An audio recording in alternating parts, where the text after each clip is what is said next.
بات کرتے ہیں اس جنگ کی جس نے امت مسلمہ میں تقسیم کی ایک مستقل بنیاد رکھی۔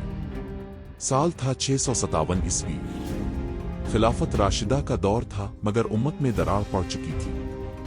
حضرت عثمان کی شہادت کے بعد خلافت کا تاج حضرت علی کے سر سجا مگر یہ تاج کانٹوں سے بھرا تھا۔ جنگ جمل گزرے ابھی بمشکل 1 سال ہی ہوا تھا۔ مدینہ میں بیٹھے علی کے مخالفین نے قبول نہ کیا کہ قاتلان عثمان کے خلاف فوری اقدام کیوں نہیں ہوا۔ ان میں سب سے نمایاں تھے شام کے گورنر حضرت معاویہ بن ابی سفیان۔ سفین دریائے فرات کے کنارے وہ جگہ تھی جہاں امت کے 2 دھڑے آمنے سامنے آ کھڑے ہوئے۔ ایک طرف حضرت امام علی کا لشکر تھا جس کی قیادت مالک الاشتر عمار بن یاسر اور عبداللہ بن عباس کر رہے تھے۔ دوسری طرف حضرت معاویہ کی فوج جس میں نامی گرامی سردار شامل تھے۔ حضرت علی نے پہلے سفارتی کوشش کی، قاصد بھیجے مگر معاویہ بضد رہے۔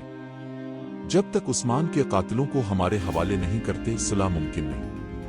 علی کا جواب 2 ٹوک تھا، میں عثمان کے قاتلوں کو انصاف کے کٹہرے میں لاؤں گا مگر تم محض بہانے بنا رہے ہو۔ بس پھر جنگ کا آغاز ہوا۔ پہلے دن گھمسان کارن پڑا۔ عمار بن یاسر نے تلوار سونتی اور علی کے لشکر سے مخاطب ہو کر پکارا، مخالف لشکر ظلم کی حمایت میں کھڑا ہے۔ رسول اللہ نے فرمایا تھا تم باغی گروہ کے ہاتھوں مارے جاؤ گے۔ علی کا علم بردار قیس بن سعد پکارا، یہ جنگ نہیں امت کے مقدر کا فیصلہ ہے، ڈٹے رہو۔ سفین کے میدان میں لاشوں کے انبار لگنے لگے۔ 30,000 سے زائد مسلمان ایک دوسرے کے ہاتھوں شہید ہوئے۔ وہی لوگ جو کل تک ایک صف میں کھڑے ہو کر نماز پڑھتے تھے آج ایک دوسرے کے خلاف نیزے سونٹ کر کھڑے تھے۔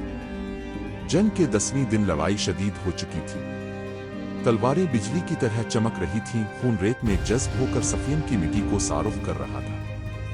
تلواریں چمکتی رہیں، خون بہتا رہا اور اسلام بڑھتا رہا۔ مالک الاشتر دشمن کی صفوں کو چیرتے ہوئے آگے بڑھ رہے تھے۔ ان کے نیزے کی زد میں آنے والا کوئی بھی شام کا سپاہی زندہ نہ بچتا۔ ایک شامی سردار ضحاک بن قیس للکارا، علی کے ساتھیوں، آج تمہاری لاشیں فرات کے پانی میں بہیں گی۔ مالک الاشتر نے آگے بڑھ کر اس کی تلوار روکی اور زور سے کہا، باطل کے سپاہیوں، آج تمہاری گردنیں کٹیں گی۔ دونوں کے درمیان خوفناک مقابلہ ہوا۔ آخرکار مالک الاشتر کا وار کامیاب ہوا اور ضحاک بن قیس زمین پر تڑپنے لگا۔ شامی لشکر میں کھلبلی مچ گئی۔ حضرت علی کے لشکر میں جوش کی لہر دوڑ گئی۔ وہ دشمن پر ٹوٹ پڑے۔ مالک الاشتر نے شام کے لشکر پر زبردست حملے کیے، معاویہ کے کئی سپہ سالار مارے گئے۔ علی کے لشکر کو فتح کی امید نظر آنے لگی۔ جیسے ہی جنگ میں علی کی فوج غالب آ رہی تھی، اچانک معاویہ کی طرف سے ایک چال چلی گئی، نیزوں پر قرآن بلند کر دیے گئے۔ وہ کہنے لگے، ہمارے درمیان قرآن فیصلہ کرے۔ یہ ایک چالاک سیاسی حربہ تھا۔ علی نے پہچان لیا کہ یہ دھوکہ ہے مگر ان کے کئی ساتھی جذبات میں بہک گئے۔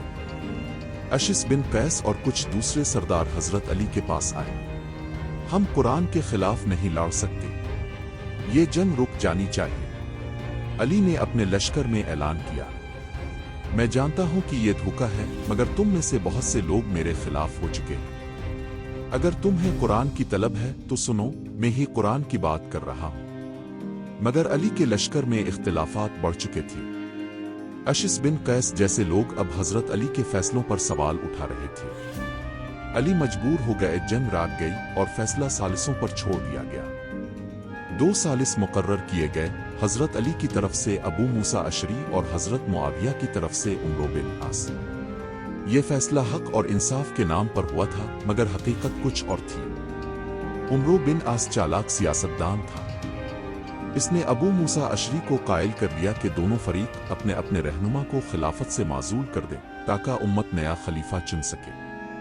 ابو موسیٰ اشعری نے کھڑے ہو کر اعلان کیا، میں علی اور معاویہ دونوں کو خلافت سے معزول کرتا ہوں تاکہ امت نیا خلیفہ چن سکے۔ یہ کہہ کر وہ بیٹھ گئے مگر عمرو بن عاص فوراً اٹھے اور چالاکی سے بولے، ابو موسیٰ نے علی کو معزول کر دیا، میں معاویہ کو خلیفہ مقرر کرتا ہوں۔ یہ کھلا دھوکہ تھا۔